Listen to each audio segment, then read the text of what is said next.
et à toutes, c'est Jean-Michel Dardour, le président du campus maçonnique. Il est 19h34 et je vois que vous êtes déjà plus de 90 connectés et ça continue d'arriver. Donc, on va laisser encore une petite minute pour les retardataires. Ça va me donner l'occasion de présenter ce cycle que nous avons lancé en commun avec nos amis de l'Alliance israélite universelle et donc de l'Institut européen Emmanuel Levinas. C'est un très beau cycle que nous vous proposons cette année en partenariat sur le thème de l'éthique de la vie. Et ce cycle a pour particularité d'avoir en alternance des conférenciers qui sont francs-maçons ou francs-maçonnes et des intervenants de l'Institut européen Emmanuel Levinas, dont ce soir nous avons le directeur que je vais vous présenter dans quelques instants. Nous avons commencé ce cycle la semaine dernière avec, donc sur l'éthique de la vie avec l'ancien grand maître de la Grande Loge de France, Alain Noël Dubar, qui est, je crois, présent, je viens de voir son nom apparaître, je le salue, sur ce thème de la vie bonne, ce thème philosophique de la vie bonne. Et ce soir, c'est donc le directeur de l'Institut européen Emmanuel Levinas qui est notre invité et qui est d'ailleurs le co-organisateur de ce cycle avec moi-même. Donc, Gérard Rabinovitch, qui est philosophe, chercheur associé au Centre de recherche psychanalyse, médecine et société de Paris Diderot et au CNRS. Il est directeur donc des programmes d'enseignement supérieur de l'Alliance israélite universelle à l'Institut européen Emmanuel Levinas et son champ disciplinaire est la philosophie politique. De son intervention, c'est la vie et la mort sont au pouvoir de la langue, et fait cette citation de l'Ancien Testament qui vient un petit peu en exergue de la citation que nous avons mis en frontispice de ce cycle, qui est celle-ci du Deutéronome. Vois, je te propose en ce jour d'un côté la vie avec le bien, de l'autre la mort avec le mal devant toi. J'ai placé devant toi la vie et la mort, le bonheur et la calamité. Choisis la vie. Voilà, mon cher Gérard, cette petite introduction pour te présenter et te demander maintenant de nous traiter ce sujet qui est celui que tu as choisi pour la deuxième intervention de ce cycle. Je te donne la parole. Je vais peut-être commencer par vous dire d'où je parle. Il a évoqué la philosophie politique, mais précisons. Depuis quel seuil, donc de maison de savoir, on devrait même dire de maison d'études, de Beth Midrash en somme, mais séculière. Elle a pour nom, cette maison de savoir, la philosophie politique. Vous l'avez repéré peut-être la fois précédente lors de l'intervention d'ouverture de ce cycle qu'on a conçu ensemble avec Jean-Michel Dardour. Ces trois questions fondamentales, résumées en condensé par Léo-Strauss, sont qu'est-ce qu'une vie bonne, qu'est-ce qu'une société bonne, qu'est-ce qu'un bon agir en commun. Léo-Strauss en soulignait la spécificité, déjà prononcée, mais que je rappelle. La philosophie politique est la branche de la philosophie qui est la plus proche de la vie politique, de la vie non philosophique, de la vie humaine. De ce dernier point de vue, peut-être la plus bibliquement et talmudiquement compatible, peut-être affine par certains de ses traits, et sûrement pas antinomique. La philosophie politique campe auprès du vécu humain, loin des idéophilies ordinaires de la philosophie classique et ses tentatives, un peu moquées par Heine, de boucher en robe de chambre en guenilles les trous de l'édifice du monde. Mais la philosophie politique est encore clinique en ce qu'elle se place au chevet de la condition humaine, de ses possibles, de ses impasses, de ses égarements et de ses capacités d'élévation. C'est ainsi que pour ce que j'essaye de bâtir, d'explorer, elle ne peut pas être coupée de l'histoire ni de l'anthropologie en compagnonnage de sciences narratives sur ses flancs. La philosophie politique a quelques grandes voies inaugurales. Aristote en tout premier lieu, et bien sûr Platon en fond de scène, du côté d'Athènes.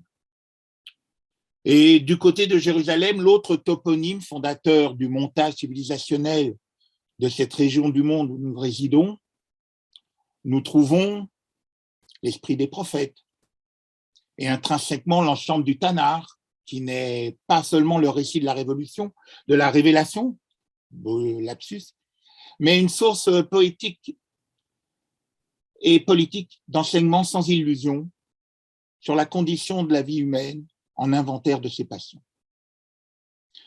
Comme je l'avais évoqué à l'ouverture de la séance précédente, nous trouvons aussi le récit de la sortie d'Égypte comme métaphore politique de la libération de la tyrannie vers la réception d'une loi qui permet aux hommes de vivre dans leur dignité d'homme. Et encore, sans théorisation, posée d'emblée, nous trouvons la séparation des pouvoirs, les juges, les prêtres, les prophètes, comme condition de la vie collective de la cité. La royauté ne relevant pas d'un principe divin, mais d'une concession acceptée par le souverain suprême aux attentes infantiles de l'humanité. Au fil de l'histoire européenne, en héritage, en croisement et en tension des deux toponymes originels, nous rencontrons Spinoza, Hobbes, qui sillonnèrent dans le champ biblique, auquel on peut associer Machiavel, Montaigne, la Boétie, Baudin, Thomas d'Aquin, les moralistes français du XVIIe, pas moins que William Shakespeare. Traités, essais, vignettes, théâtre, romans même, le genre littéraire adopté n'est pas un critère de définition. Mais encore Montesquieu, Rousseau, Diderot, Tocqueville, Burke, Edgar Quinet, Stuart Mill, Hippolyte Taine. Plus tard, plus proche, Moïse Ostrogorski, José Ortega y Gasset, Hannah Arendt, les maîtres de l'école de Francfort, Theodor Adorno, Max Horkheimer, Elias Canetti, Hermann Broch, Claude Lefort, Alan Bloom. Sur un flanc donc, l'histoire. Depuis Hérodote, la chose peut aller de soi. Elle s'est d'autant plus densifiée avec les écoles françaises des annales, Lucien Febvre et Marc Bloch, et celle en Italie de la micro-histoire des Quaderni Storici de Carlo Ginzburg et Giovanni Levi. Elles se distinguent, ces écoles, se chamaillent, mais quand on n'est pas du cercle, on peut faire son miel chez l'une et l'autre. Et sur l'autre flanc, l'anthropologie. Il y a par exemple l'anthropologie de la mémoire avec Geoffrey Hartmann et l'anthropologie culturelle, celle exemplairement fructueuse par exemple des légendes de sang de Johanna Tokarska-Bakir qui prend son élan depuis les travaux de Vladimir Propt sur la morphologie du conte. Et puis l'anthropologie freudienne. Elle a constitué un déplacement fondamental des paradigmes de la compréhension de l'homme. Cette anthropologie-là, opérant un remaniement peut-être aussi fondateur que ce que l'œuvre d'Aristote a pu l'être jusque-là, comme socle épistémologique de la pensée occidentale.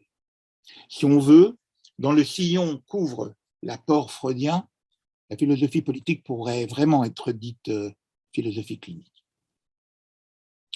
Nous n'allons pas développer tout ce qui porte à établir l'anthropologie freudienne à la hauteur de l'Aristote des temps anciens et qui, comme pour celui-ci, subira assaut et redécouverte au fil des siècles. Mais il faut en rappeler les grandes portées.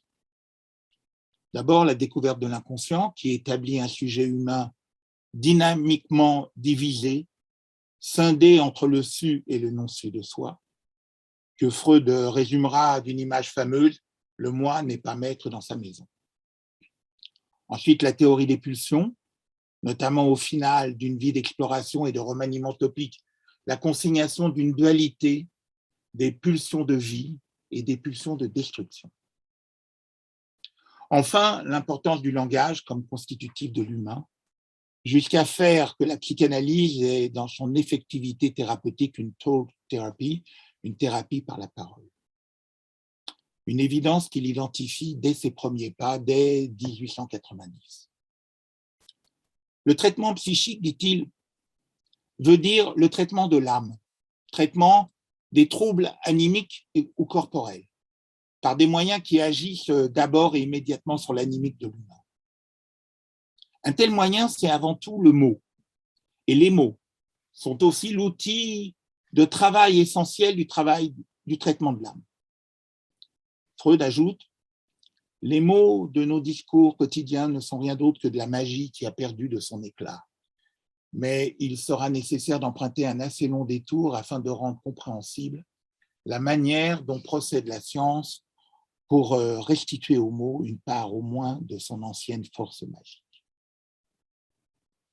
L'année suivante, en 1891, à propos des aphasies, il mettra en place des notions inédites d'appareillage de langage, d'opération langagière, de représentation de mots, d'image motrice de mots, de cécité verbale et quelques autres qui lui ouvriront la voie vers ce qui deviendra ses 3 livres canoniques fondateurs, l'interprétation des rêves, la psychopathologie de la vie quotidienne et le mot d'esprit et ses rapports avec l'inconscient. Véritable hymne clinique aux Unfondanta, au Chaim Medaber, des énoncés primordiaux de ces 2 piliers de la sagesse de notre région civilisationnelle, Athènes et Jérusalem, vous avez compris. Le langage, lieu de résidence de la cognitivité, mais aussi des valeurs et de leur transmission, et des affects. Le langage, résidence de la psyché collective, qui n'a rien à voir avec un soi-disant inconscient collectif, et qui est bien plus qu'un instrument de communication. Freud s'inscrit dans la connaissance des anciens qu'il actualise, déplace et approfondit, avec lesquels il renoue et qu'il magnifie. Sagesse des anciens qui demeurait moins loin de l'existence humaine que nos tenanciers de savoir mainstream contemporains. Ainsi, du côté d'Athènes, Aristote, dans les politiques, put dire de l'homme qu'il était un animal politique et un animal parlant, zounphonanta, que je viens de dire, doué de logos par ce fait, dont l'expression se distingue donc de la phonée animale. Je le souligne tout de suite, j'y reviendrai qu'animal politique ne se réduit pas à animal social, tel les abeilles, les fourmis par exemple, comme la substitution du zoon politikon aristotélicien en animal socialis s'est faite de Sénèque à Saint-Augustin pour arriver sous la plume de Thomas d'Aquin à l'homo est naturaliter politicus ides socialis. Dans la Summa contra Gentiles, l'homme est par nature un animal social. Une telle substitution du social au politique, comme a pu le montrer Hannah Arendt, montre mieux que toute théorie jusqu'à quel point s'était perdue la conception originale grecque de la politique. Il est significatif, mais ça n'explique pas tout, que le mot social soit d'origine romaine et n'ait pas d'équivalent dans la langue ni la philosophie grecque, souligne encore Hannah Arendt. Non que Platon ni Aristote eussent ignoré ou négligé le fait que l'homme ne peut vivre hors de la société, mais ils ne mettaient pas cette condition au nombre des caractéristiques spécifiquement humaines. Au contraire, c'était un trait que la vie humaine avait en commun avec la vie animale et qui, pour cette simple raison, ne pouvait être foncièrement humaine. Comme le rappelle Arendt, on considérait la camaraderie naturelle, purement sociale de l'espèce humaine comme une entrave imposée par les nécessités biologiques qui sont les mêmes pour l'animal humain que pour les autres animaux. C'est dans la condition de l'homme moderne. Dans cette substitution du zoon politikon aristotélicien en animal socialiste, s'est perdue la conception grecque du politique. Qu'il y ait intrinsèquement le politique à l'éthique, comme le soulignait toujours Hannah Arendt, et lié encore le politique au langage en condition de possibilité des montages et partages éthiques.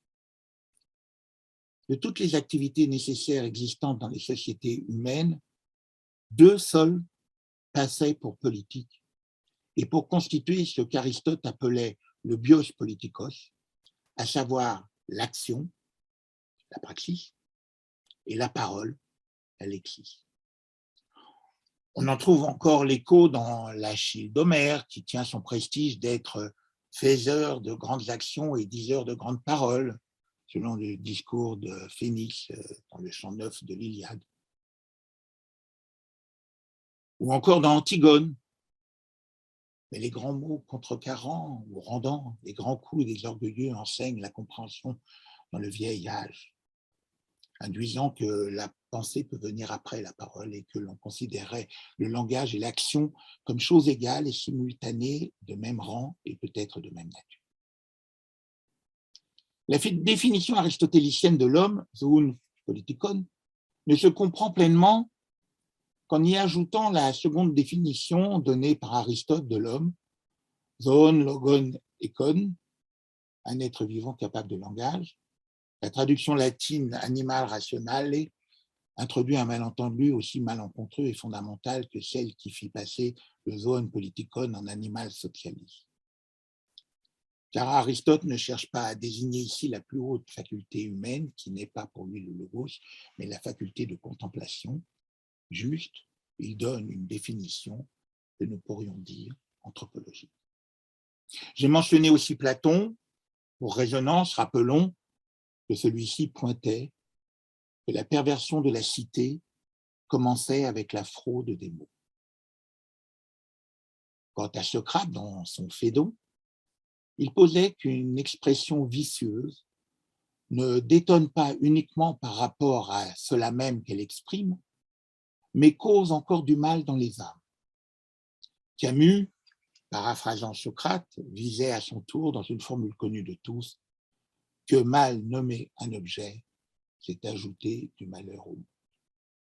Enfin, pour finir notre pointillé des enseignements précieux puisés du côté d'Athènes en toponyme civilisationnel, il faut ajouter qu'Aristote ne distingue pas le langage humain seulement de la phonée animale, mais encore de son séma, de son signe sémiotique. Que seul le langage humain recèle la possibilité d'expression de métaphores et de métonymie, jusqu'à même concevoir toutes les figures de la rhétorique pour des cas particuliers de métaphorisation. Tout ce que savent en majesté les poètes. Il sort donc des littéralités, ce qui sera poursuivi bien plus tard par des gens comme Vico, Jacobson, Freud, Lacan, Chaim Perelman, etc. Aristote ne concevait-il pas, d'ailleurs, que toutes les figures de la rhétorique n'étaient que des cas particuliers de métaphorisation? Il faut insister. Ici, sans doute, réside la barrière infranchissable entre ce qu'on dénomme le langage humain et ce que, par extension appauvrissante, on veut appeler langage animal. Ce dernier, en fait, un réseau de signaux de besoin, de défense, etc., fut-il complexe et sophistiqué, ça arrive chez certaines espèces animales. Ces signaux font code, mais pas langage. La chose, ces derniers temps, a empiré puisqu'on nous formule à la suite de découvertes étonnantes et exaltantes, par ailleurs, que les plantes parlent pour dire qu'elles échangent des informations. Si maintenant nous allons du côté de Jérusalem, l'enjeu de la parole, son importance initiale, dépasse l'observation anthropologique puisqu'elle est, dans cette source rayonnante de métaphores originelles et de poétique politique qu'est le texte biblique, le Tanakh, inaugurale. Chaque phase de la création qui surgit d'une parole divine. C'est par le langage que le monde advient à l'existence. Il y a dans cette littéralité qui se donne une métaphore de la plus haute élévation et qui fait sens jusqu'au saisissement. Dieu dit que la lumière soit et la lumière fut. Dieu nomma la lumière, jour. Par la dénomination, le monde est arraché au tohu-bohu originel. La capacité de nommer est le chemin d'extraction du magma et de la confusion. Le Sefer Yetzira, le livre de la formation, le plus ancien texte ésotérique juif, daté du 3e, 6e siècle de l'ère commune, met les 22 lettres de l'alphabet hébraïque et leur combinatoire au premier rang de la création. Il explique que les lettres peuvent se combiner, par exemple 2 par 2, chaque couple engendrant 2 permutations, Aleph, Bet, Bet, Aleph. Avec 3 lettres, on obtient 6 permutations, etc. L'ensemble des permutations de 2 seules lettres avec les 22 lettres de l'alphabet aboutit à 462 permutations. Avec 3 lettres, les combinaisons montent à 9240. Avec 7 lettres, on arrive à 859 541 760 combinaisons possibles, etc. Toutes les réalités des mondes sont écrites. Par la nomination, le langage achève la création et s'approprie, s'incorpore la réalité. Ontologiquement, le langage n'est pas un instrument de communication. La chose insiste tout au long du Tanakh. D'une part, les choses ne sont appelées à la présence et n'existent que libérées par la parole humaine. Adam nomme les animaux. Il ne s'agit pas de leur donner une étiquette, comme le pointe Benjamin Gross, auprès duquel je me suis enseigné dans son magnifique ouvrage « L'aventure du langage, l'alliance de la parole dans la pensée juive », et dont ceux qui sont familiers de son œuvre connaîtront sûrement l'empreinte et les emprunts dans certaines de mes paraphrases. Dans un même mouvement, le texte de Bereshit, la Genèse, met en rapport immédiat le don du langage accordé à Adam et la prise de conscience de sa solitude. D'autre part, la révélation est un processus non pas visuel, mais verbal. Deutéronome 4.12. Vous n'avez vu aucune image, seulement une voix. Deutéronome 5.4. Face à face, Dieu a parlé avec vous. Deutéronome 21. Dieu dit toutes les paroles de l'Alliance, les 10 paroles, Aseret Adibrot, et non les 10 commandements. Julien Darmon, dont je vous recommande la lecture de son ouvrage sur la langue divine, chez Albin Michel, autre source de référence ici, souligne le malentendu initial installé dans le passage de l'hébreu au grec dans la Septante. En traduisant Torah par onomos, s'efface la racine de Torah, yara, tirer, lancer, d'où guider et de la renseigner, quelque chose qui porte en soi l'indication d'un mouvement vers un horizon. Autre exemple. Nous pourrions encore bien évidemment évoquer Shemot, nom, qui est l'appellation originelle d'Exode. Des midbar, au désert, au lieu de nombre, et qui comporte la racine acronymique DBR, parler. Devarim, parole, au lieu de Deutéronome. Vaïkra, et il appela, au lieu de Lévitique. Tout leur sens originel perdu dans les Bibles traduites. Le philosophe Franz Rosenzweig le résume élégamment dans l'Étoile de la Rédemption. La langue est le véritable cadeau de noces que le Créateur offre à l'humanité à l'aube de celle-ci. Mais elle est également la propriété de tous les fils de l'homme. Chacun y participe à la façon qui lui est propre. Et enfin, c'est le sceau de l'humanité dans l'homme. De son côté, Maurice Blanchot, dans l'entretien infini, le dira avec le tranchant de sa façon. Je dirais avec brutalité que ce que nous devons au monothéisme juif, ce n'est pas la révélation de l'unique Dieu, c'est la révélation de la parole, comme lieu où les hommes se tiennent en rapport avec ce qui exclut tout rapport. La parole dans la tradition sise à Jérusalem, en toponyme de la civilisation hébraïque, n'est pas, souligne Benjamin Gross, une aptitude comme les autres ou parmi les autres, mais la faculté qui rend l'homme capable d'être le vivant qu'il est, Chaim Medaber en hébreu, un vivant parlant. La parole est originaire, comme le dira encore Franz Rosenzweig, elle est plus que le sang. La parole a un rôle essentiel dans la vie morale, individuelle et sociale de l'homme. D'où, rappelle encore Beno Gross, la grave importance de la prononciation d'un vœu, Eder, ou de l'engagement d'un serment, Shevoua. Mais encore, dans l'intelligence des choses, et dont la conséquence première est le mouvement épistémologique vers l'impossible de la prononciation du nom de Dieu, insaisissable, inconnaissable, imprononçable. De ce rôle de la parole se déduisent nombre descendants sans balise de route pour le cheminement humain. Ainsi, dans le Sefer Mishlei Shlomo, qui nous sert de portail pour cette intervention ce soir, la mort et la vie sont au pouvoir de la langue. Les proverbes, mieux traduits par parabole, sont profus en sentences sur les enjeux de vie et de mort de la parole. Petit vrac, Ce sont des eaux profondes que les paroles d'une bouche humaine, un torrent jaillissant, une source de sagesse. Où les lèvres du sot entraînent les disputes et sa bouche appelle les coups. Où la bouche du sot cause sa ruine et ses lèvres sont un piège pour sa personne. Où les paroles d'un bout de feu sont comme des coups qui retentissent au plus profond des entrailles. Où de l'usage de la parole dépend la nourriture de l'homme. Il s'alimente du produit de ses lèvres, etc. Dans Coëlette, dans l'Ecclésiaste, les paroles de la bouche d'un sage sont pleines de grâce, mais les lèvres de l'insensé causent sa peine. Ou bien dans la Mishnah, au traité Avot, traité des pères, la parole est l'énergie vitale de l'homme dans le monde.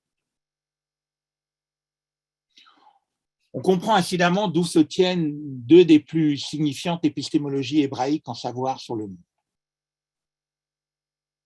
D'une part, la classification des concrétudes, le minéral, au-dessus le germinal, au-dessus le vivant, et au-dessus le vivant parlant, dans laquelle le parlant, en spécification de l'homme, est ce par quoi il s'élève au-dessus du vivant.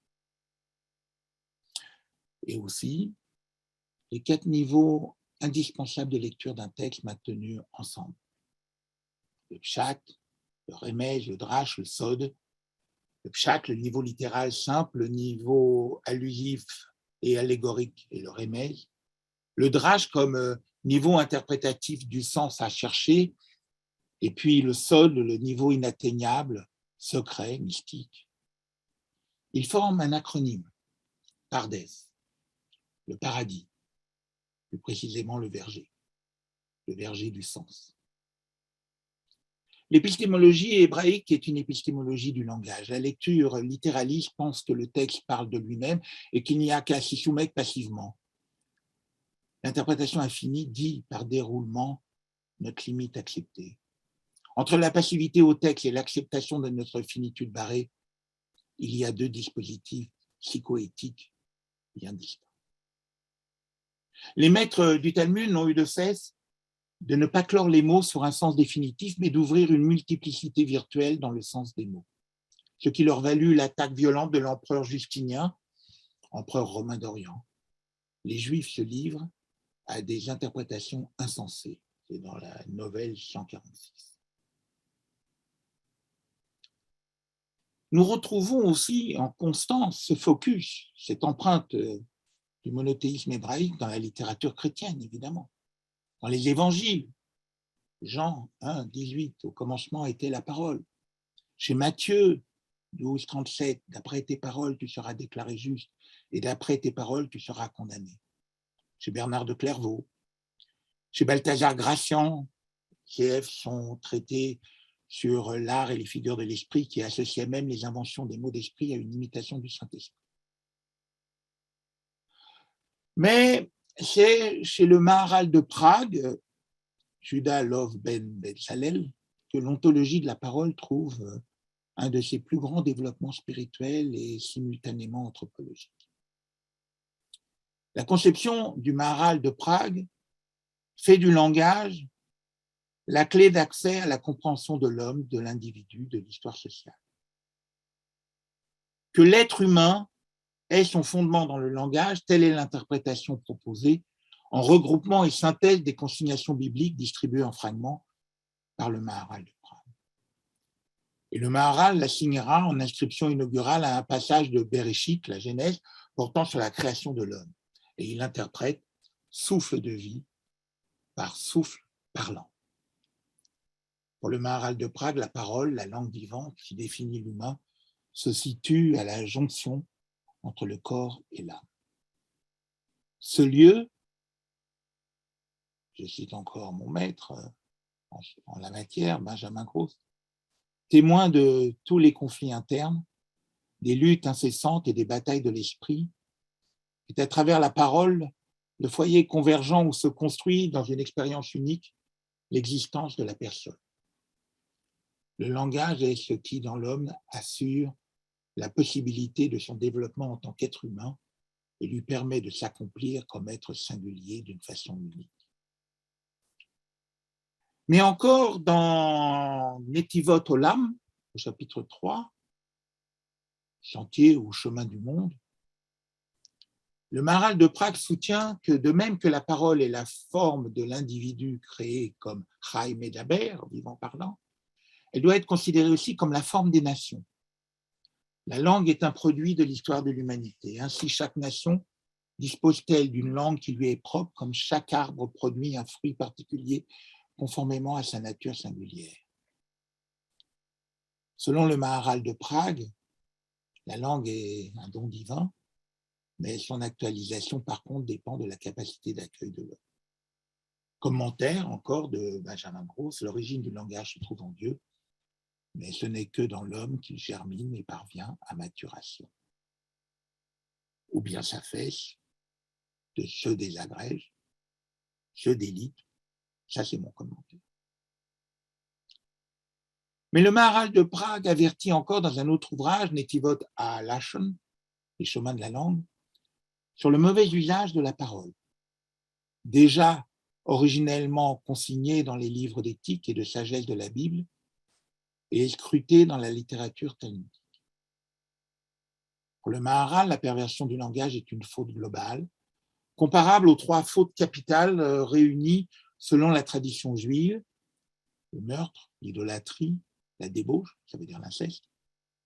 Pour rappel, depuis sa clinique, Freud identifie 3 fondamentales pulsions archaïques, meurtre, cannibalisme, inceste.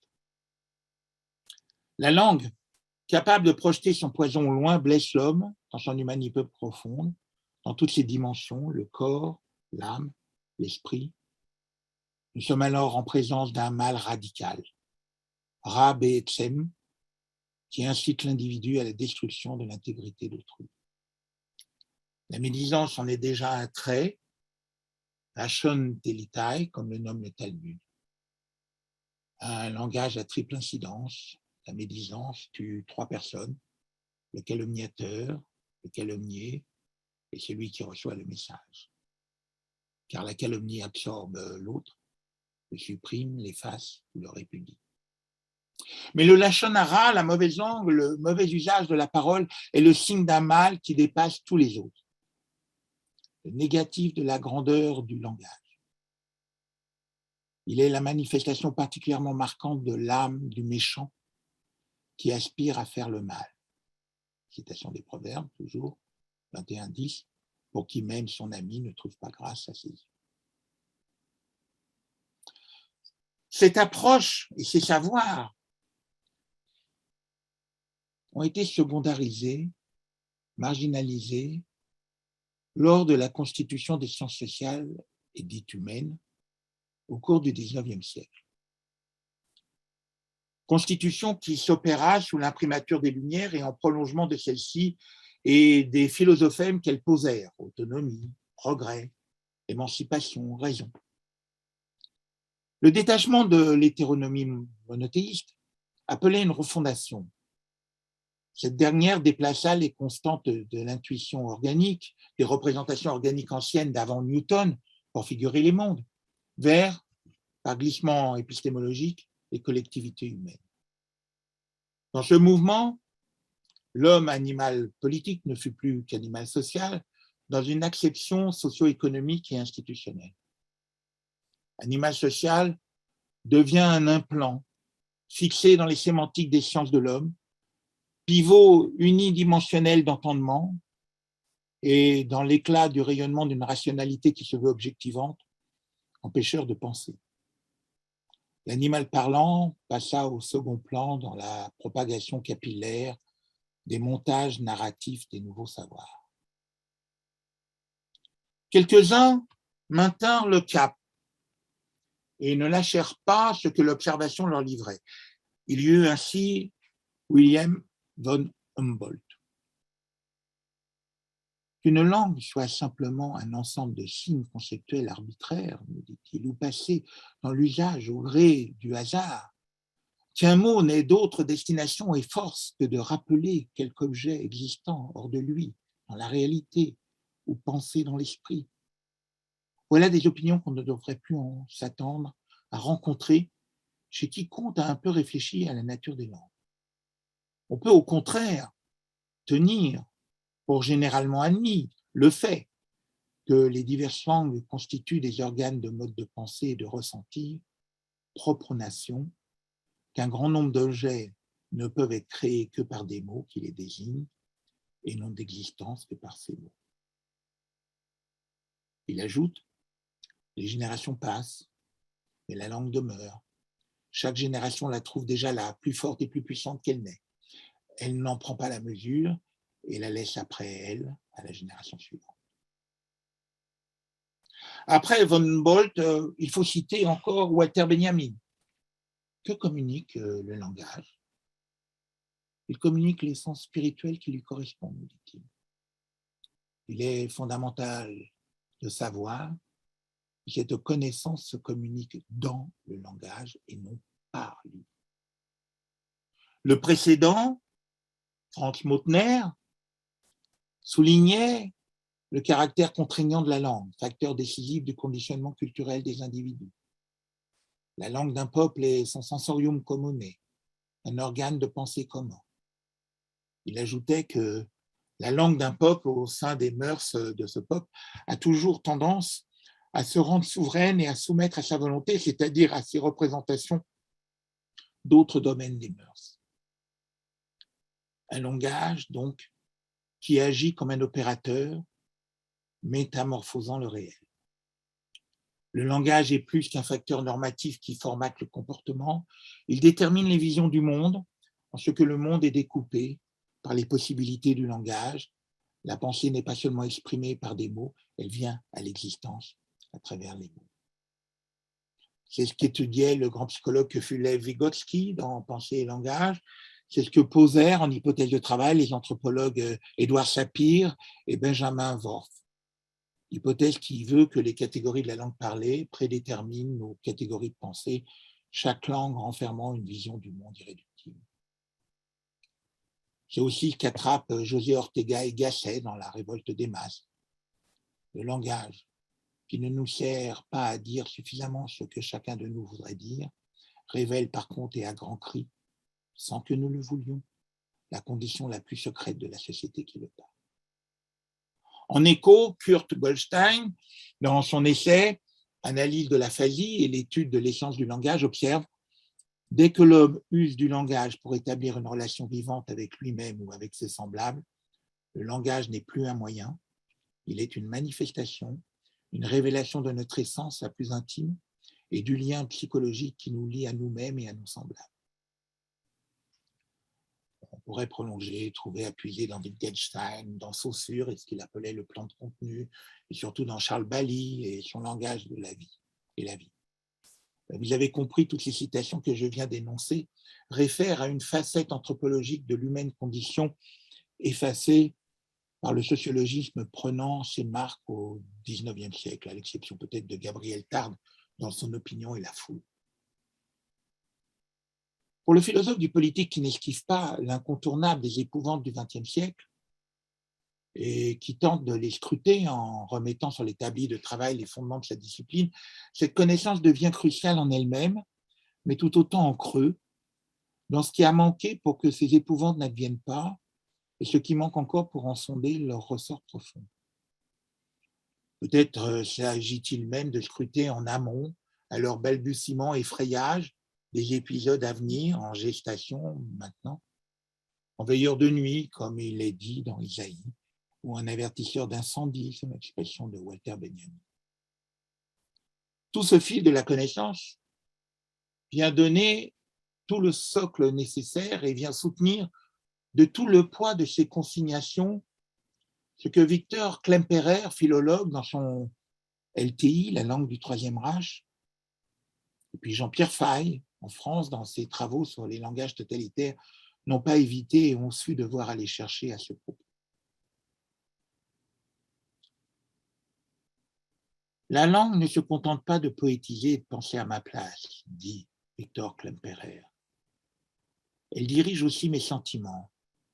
Elle régit tout mon être moral, d'autant plus naturellement que je m'en remets à elle. Et qu'arrive-t-il si cette langue cultivée est constituée d'éléments toxiques?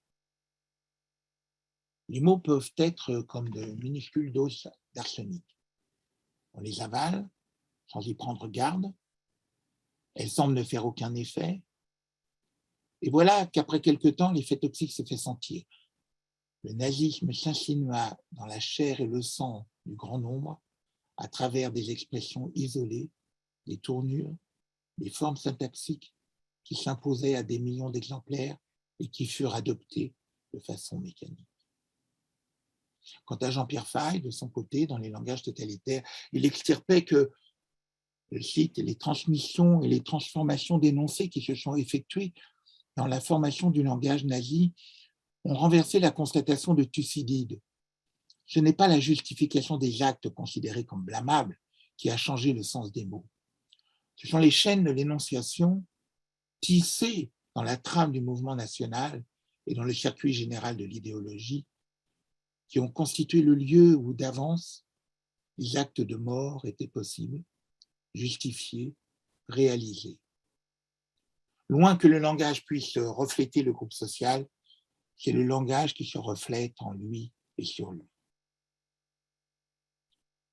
La doctrine des nazis n'a jamais été une pensée, mais bien un habillage. Elle n'était qu'un fatras idéographique jouant de la suggestion et de l'irrationnel. Sa vision du monde, salmigondi d'occultisme, de mythes païens, de mythes nordiques, et puis d'hellénisme biaisé, relocalisé à Sparte. Aristote, lui, était interdit des programmes universitaires sous le nazisme.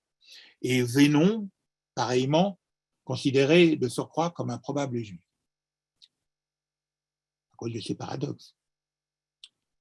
Cette vision du monde faite également de millénarisme politique, un Reich de 1000 ans, de sémantique paysanne, de lexique biologique, de jargon mécanique et de logorie guerrière. Cette vision du monde n'était en fait, ça ne faisait pas une doctrine aux conséquences criminelles, mais ça n'était que l'accoutrement sémantique et narratif d'une intention criminelle première et d'une destructivité fondamentale. L'historien des sciences, Robert Proctor, dans un ouvrage, La lutte des nazis contre le cancer, a fait une judicieuse remarque. Les nazis finirent par avoir autant de mots pour désigner le meurtre que les Esquimaux en ont pour évoquer la neige. Mais c'est d'abord que tout était déjà dit et écrit depuis le dernier quart du XIXe siècle, dans une agrégation mortifère qui liait ensemble les discours eugénistes, transférant le scientisme de la zootechnie et son vocabulaire chosifiant vers le traitement de l'homme, les discours euthanasiques d'élimination des dites vies qui ne valaient pas la peine d'être vécues, la rémanence des anti-judaïsmes païens, pré-chrétiens, et le remaniement de ceux chrétiens en antisémitisme, dont le biologiste scientiste organise l'accent d'irréversibilité et d'incurabilité de l'altérité de l'autre sans échappatoire possible. Ce que les religions, elles, offraient par la conversion en chemin de dite rédemption. Accent par lequel sui generis le meurtre de masse et séminalement son implicite horizon. Je viens d'évoquer la zootechnie. J'insiste un moment, une science dont le Larousse agricole disait en 1921 qu'elle a pour but d'obtenir des machines animales, aptes à remplir la fonction auquel on les destine. Une science qui vise à reformer l'élevage contre les bêtes trop chétives, bizarres, mal proportionnées. C'est dans les différents remaniements lexicaux et sémantiques de cette science que la notion paysanne de race va muter. Elle ne faisait pas auparavant référence aux morphologies des bêtes, mais aux qualités des terroirs, au savoir-faire des hommes, à leur origine géographique. C'est celle qui est encore en cours dans les déclarations de la Révolution française. Les innovateurs de la zootechnie vont redéfinir la notion de race par l'animal lui-même, comme un ensemble de caractères physiques originaux, supposés stables, transmissibles entre les générations. Dans ce glissement sémantique qui fait passer la notion de race d'une assise géographique à une incarnation morphologique, chaque race se trouve dès ce moment pourvue d'un standard identifiant. À partir de ce standard supposé, les procédures de la bonification animale peuvent changer. On ne procédera plus par croisement, mais comme auparavant, mais par sélection. Une expression qui s'érige en principe maître et qui va acquérir une puissance prescriptive étendue. L'amélioration doit venir d'une sélection à l'intérieur des races locales. On ne parlera plus de la blanchette ou de la noiraude pour dénommer la vache laitière familière du paysan, mais de machine vivante, d'animal machine, de matériel animal, de modèle type, tout un vocabulaire chosifiant, tandis que les zootechniciens s'autodéfiniront en ingénieurs des machines vivantes. Au bout du processus, Himmler pourra proclamer quelques décennies plus tard avoir besoin de praticiens avec un regard d'éleveur. Parallèlement, dans les mêmes années du 19e siècle, se développe l'usage de nouveaux déterminants pour la connaissance de la société. Elle n'est pas pensée comme un ensemble d'animaux politiques, mais comme des animaux sociaux. Politique contient encore la fécondité séminale en amorce, articulée à l'éthique de la perception de l'homme dans un virtuel devenir sujet. Social, le rabat au statut de créature. Non plus une créature de l'œuvre divine, mais une créature d'un social qui le dépasse et l'englobe. Libéralisme, marxisme, sociologie seront connivents en partage de ce champ sémantique. La sociologie s'arrête là où le sujet commence. On en a un bon exemple, cette époque-ci, ainsi de la notion de genre aujourd'hui, qui fait de la sexuation une construction sociale, fille des linéaments génétiques, fille de la perception morphologique et physiologique, fille des expressivités désirantes. J'arrête avec cette ainsi. Ce sont des métaphores de l'organisme qui vont verrouiller cette situation. Métaphores de l'organisme dont nous devons l'exploration fondatrice à une peu connue, mais très respectable philosophe de l'Université hébraïque de Jérusalem, Judith Schlanger. Une vision organique comme ébauche narrative prend une autorité signifiante à cette époque. La nation est un vivant naturel. La vie des peuples est soumise à des lois organiques. Les représentations de l'histoire et de l'humanité sont à leur tour organiques, comme des grands vivants. Par exemple, chez Herbert Spencer et sa sociologie organique, dans ses principes de biologie, qui déjà défend en parallèle de la zootechnie la sélection des plus aptes. La zootechnie, c'est 1849, Spencer, 1864. Et puis encore von Lilienfeld, Schaffel, Novikov, Worms. La sociologie prend son élan de ce terreau sémantique. Lilienfeld parle de sociologie organiciste. Les contenus politiques se déploient dans le cadre d'une pseudo-logique organique. La vie humaine, la police, sont comprises à travers des représentations organiques. Cette vision narrative du monde instille par ricochet la proximité de l'action politique et de la pratique médicale, selon un principe d'induction métaphorique. Ainsi, Auguste Comte, dans son cours de philosophie positive, rapproche l'art politique de l'art médical, celui de tous auquel la nature des phénomènes doit le plus permettre de l'assimiler. La maladie y apparaît comme catégorie sociopolitique pour désigner génériquement le dysfonctionnement inhérent du social. La maladie devient l'instance qui découpe l'organisme sociétal et l'organisme historico-politique. Elle incite à une attitude offensive, agressive, coercitive.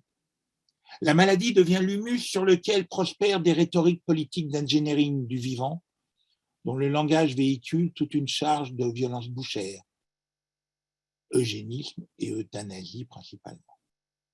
Tandis que race, maintenant entendue selon le remaniement sémantique effectué par la zootechnie, ouvre un portail antimonothéiste dans le maillage des valeurs.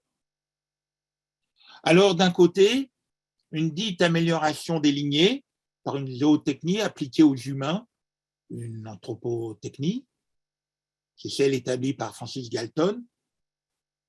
De l'autre côté, mais son pendant, l'euthanasie au nom d'une hygiène de la race, chez Alfred Bloch, chez Bachet de la Pouge, Herbert Chamberlain, etc. Et en cortège, avec eux, un paquet d'expressions et de mots imbibés de violence assassine. Vie indigne d'être vécue, déchets, rebut de la société, existence superflue, sous-hommes, vermine humaine, animaux à forme humaine, matériel humain, pour désigner les handicapés physiques, les handicapés mentaux, les grabataires. Avec encore au bout de leur trame sémantique, mais séminalement angésine, peuple dégénéré et sa prophylaxie, un traitement approprié, une des expressions administratives de la langue nazie pour désigner l'extermination des populations juives. Fondamentalement antimonothéiste, son reborn paganisme piégera nombre de chrétiens mal baptisés, toujours animés de l'antijudaïsme qui accompagna son rayonnement impérial. Les bien baptisés, eux, ont constitué le cœur des justes des nations dans le sauvetage des persécutés. Car au sein des métaphores de l'organisme trouve sa place discursive l'anti-judaïsme reconduit et recomposé en antisémitisme, dans l'empreinte de la reformulation essentialiste de la notion de race. Avec en filage rhétorique déroulé l'analogie de nocivité venimeuse, si le sociétal est un organisme qui est dysfonctionnement des maladies, ces corps étrangers par dissonance seront des passifs, des parasites, des poux, la trichine, la dégénérescence, des tumeurs, des cancers. Paul Lagarde affirmait dans Juifs et Indo-Germains en 1897 « On ne traite pas avec la trichine et les bacilles. On n'éduque pas la trichine et les bacilles. On les extermine aussi rapidement et aussi radicalement que possible. » Je vous ai cité Himmler, voulant des médecins avec un regard d'éleveur. Pour complément, voici quelques autres citations indicatrices. Hitler, 1929. Si l'Allemagne devait avoir 1 million d'enfants par an et s'en défaire de 700 ou 800 000, les plus faibles d'entre eux, il en résulterait peut-être au final un accroissement de notre force. Le docteur Klein, médecin SS à Auschwitz. Mon serment d'Hippocrate me dit de faire l'ablation d'un appendice gangréné du corps humain. Les Juifs sont l'appendice gangréné de l'humanité. C'est pourquoi j'en fais l'ablation. Le ghetto de Varsovie était administrativement désigné zone de contagion. À Ravensbrück, on pratiquait, selon le langage officiel, des expérimentations sur des objets vivants, déportés. Et dans les camps, les déportés étaient désignés Stück, pièce, Schmattes, chiffon, Figuren, poupée. Et comment annonçait-on à un patient dans un cabinet médical en Allemagne nazie qu'il était atteint d'un cancer? Vous faites un juif. La versibilité des métaphores. Dans ce télescopage sémantique, dans cette intrication lexicale qui lie en moins de 20 ans autour des années 1880 eugénisme, euthanasie et antisémitisme, on trouvera l'amont attendant son heure du passage à l'acte nazi. Et on comprendra l'évidence que programme T4 d'euthanasie, Lebensborn, fabrique des surhommes supposés, et Shoah relevaient tous de la SS sous la direction d'Himmler et de sa centurie de médecins. Ce n'était pas par contingence administrative, rationalisation technique, c'est qu'ils étaient dynamiquement dans un continuum qui était celui d'une langue de mort pour la mort. Tout était dit et écrit déjà à l'ombre des Lumières. Sous le vernis du progrès, il ne manqua plus qu'une contingence délitante, mélange de crise économique, la crise de 29, de blessures narcissiques, le traité de Versailles, le cynisme politique, la trahison du PC allemand qui préférait faire voter pour les candidats nazis contre les candidats sociaux-démocrates, d'incurie gouvernementale aussi, la République de Weimar. Ajouter à ça un télescopage des habitus entre les habitudes citadines des populations récemment urbanisées massivement d'extraction paysanne pour que que ce soit accompli. C'est ainsi que ce fut en Allemagne, selon la judicieuse observation de Karl Jaspers dans la culpabilité allemande en 1948, que se produisit l'explosion de tout ce qui était en train de se développer dans tout le monde occidental sous la forme d'une crise de l'esprit et de la foi. Cette crise s'était produite, réalisée, accomplie dans le langage, avant même d'être actée dans et par les appareillages sociétaux. Autour des fosses rurales, des fusillades de masse, des opérations Einsatzgruppen, dans la constante odeur des fumées des crématoires, il s'hallucinait race des seigneurs, une fierté de race en manie de millières de la roture selon le trait d'Ernst Bloch. Ils s'admiraient, ils s'extasiaient, ils s'exaltaient d'eux-mêmes, Übermensch. Les homunculi du mal n'étaient, comme en portait témoignage la coupe grandiloquente taillée par Hugo Boss de leur uniforme prétentieux, que les valets en livrée et les chauffeurs de maître en apparat d'un langage qui les avait possédés, autant qu'ils s'y étaient servis pour accomplir en hubris apathique leur jouissive besogne criminelle. Les leçons devraient en être multiples. Elles atteignent toutes les routines de savoir et l'inflation de leurs œuvres contemporaines. Formules toutes faites en premier lieu en officine de production de sens mainstream du tout explicatif socio-économique et ses standards récurrents. Le nazisme ne fut pas le produit d'une crise sociale. La Shoah ne fut pas le produit d'un enchaînement fatidique lié aux conditions de guerre comme une cultrerie d'historiens dits fonctionnalistes, tout asservis, eux, à la raison instrumentale et à la pensée d'administration et leurs emprises conceptuelles.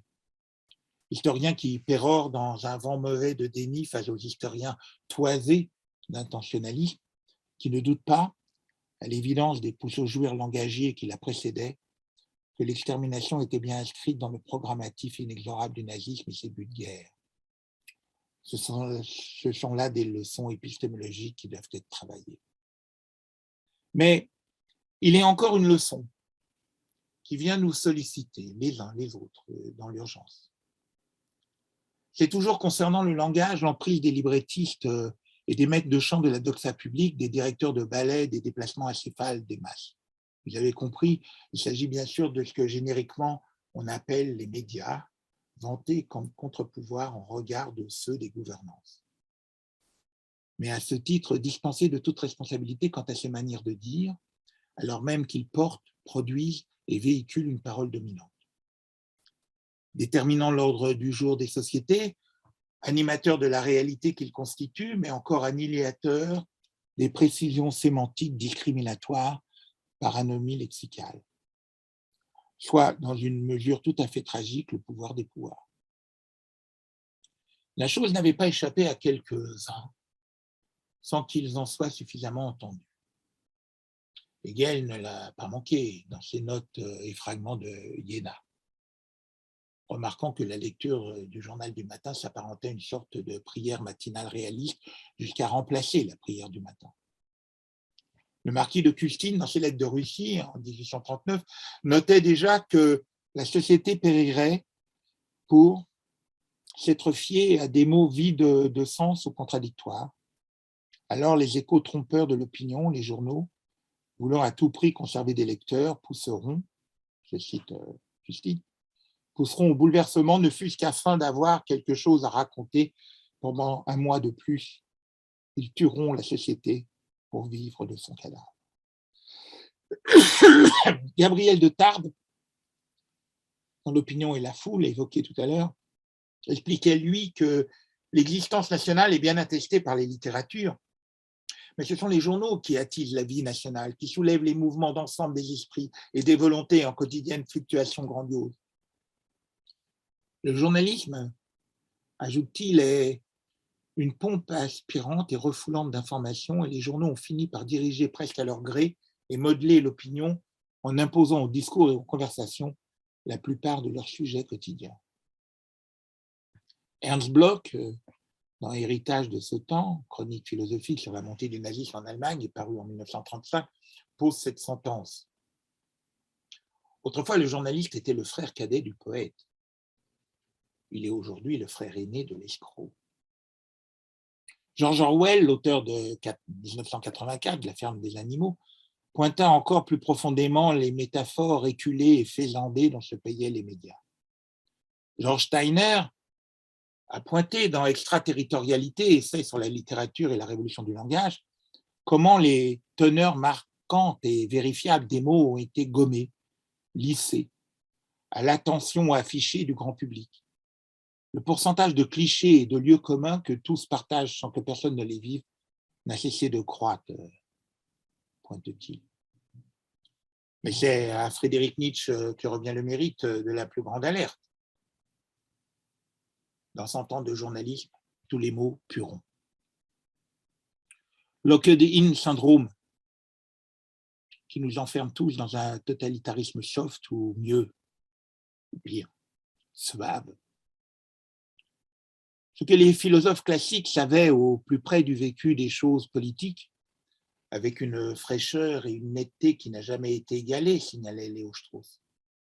Ce que les humanistes sceptiques, tels Montaigne, la Boétie, par exemple, et puis les philosophes politiques d'avant les Lumières épinglaient comme une donnée clinique au chevet de l'animal politique, Spinoza et Hobbes en premier d'entre eux. C'est ce que Paul Ricoeur, cher au cœur de notre ami Alain-Noël Dubar, Paul Ricoeur, nourri de Bible, résume bien dans une formule en définition de l'homme. Propension au mal, disposition au bien. La philosophie politique, ai-je dit, est convoquée à remettre sur l'établi de travail ces questions fondatrices. Il lui faut prendre maintenant acte d'un conflit qu'elle n'avait pas su formuler.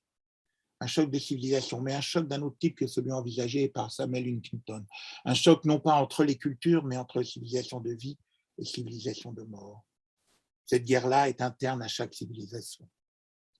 Elle est en cours, comme l'actualité nous l'indique, et elle traverse aussi bien la sphère culturelle mahométane que l'affaissement moral de l'hébétude angélique de nos contrées dites démocratiques. Les effets de langage y sont prépondérants. D'un côté, les poussent au jouir assassins, que l'on pense à la salutation dans un communiqué de Daesh après les massacres commis à Paris de ces tueurs sans pitié ni crainte, comme des divorcés de la vie. De l'autre, dans les démocraties de masse, la déshérence des instruments de nomination, asphyxiés par le mal-dire, la confusion et l'anomie lexicale, les métaphores éculées et faisandées, dont je viens de vous citer l'appellation par Orwell, ainsi que par une pensée de communication réifiante, en quête permanente d'éléments de langage, selon l'expression administrative en vogue dans les cabinets des décideurs. Depuis longtemps, dans l'ombre des Lumières, l'Occident a pris un mauvais chemin. Le progrès des sciences et techniques, comme je l'avais évoqué en ouverture de notre cycle, y croît plus vite que celui de l'humain dans l'homme, jusqu'à briser celui-ci. Il existe un autre chemin, comme dirait Ahadham Asher Zvi Ginsberg, en creux de son Losé Aderer, celui de remettre l'humain au centre de la préoccupation éthique. Une de ces tâches colossales serait de déchosifier le langage, déjournaliser la langue, selon l'expression de Karl Kraus, mais aussi de la désadministrativer, de la dépublicitariser, de la dépropagandiser. Nous devrions évoquer le poète et l'humoriste vrai en Vigile et Gardien. Ce sera pour une autre fois.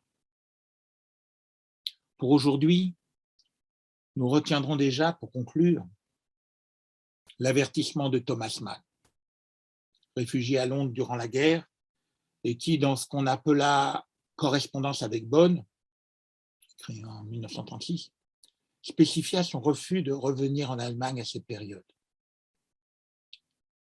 Le mystère du langage est grand, dit Thomas Mann. Être responsable du langage et de sa pureté, c'est porter une responsabilité d'ordre symbolique et spirituel. Celle-ci ne revêt pas seulement une signification esthétique. La signification du langage est essentiellement la responsabilité même. Si la vérité ne peut pas être toute connue et toutes dites, sans horizon de possession ultime, le bien dire, le bénédiction, lui est une bénédiction. Merci de m'avoir écouté.